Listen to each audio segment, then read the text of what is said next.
সালামু আলাইকুম রহমতুল্লাহ। সম্মানিত কোয়েল পাখি খামারি ভাই বোন, আমার সম্মানিত ভাই এই যে বসে আছেন, ওনারও একটা পেজ আছে। উনি গতকালকে আমার এখানে আসছিলেন, ভিডিও করে নিয়ে গেছেন।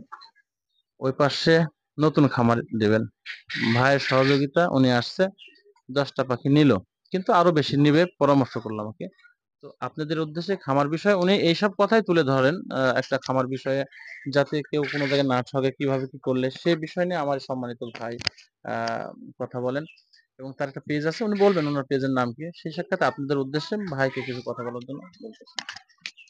আসসালামু আলাইকুম। আমি নাইম সাদিক। আমার ফেসবুক পেজ মিয়া ভাই। আমি বিজনেস রিলেটেড কন্টেন্ট তৈরি করি। আপনারা ফেসবুকে সার্চ দিলেই পাবেন মিয়া ভাই। আমি রবিউল ভাইয়ের সঙ্গে পরিচিত খুবই কম সময়ে, কিন্তু তার ব্যবহার, তার সততা দেখে আমি মুগ্ধ।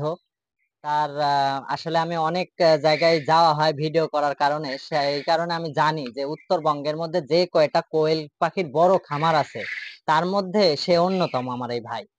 এবং তার সততার আমি ছোট্ট একটা উদাহরণ দিই। সে নীলফামারী, সৈয়দপুর এইসব জায়গায় সে নিজে গিয়ে পাখি সাপ্লাই করে আসে, বা একজন নতুন খামারিকে সুষ্ঠু পরিচর্যা যে জিনিসটা, সেই জিনিসটা বোঝায়। এবং এর পাশাপাশি সে যদি কোনো ধরনের কমপ্লেইন আসে, যে দেখা যাচ্ছে যে 10টা বাজতে গিয়ে হচ্ছে 5টা পুরুষ পাখি গেছে, এখানে দামের কিন্তু ব্যাপার আছে। একটা পুরুষ পাখির দাম হচ্ছে 35 টাকা, একটা মহিলা পাখির দাম 60 টাকা।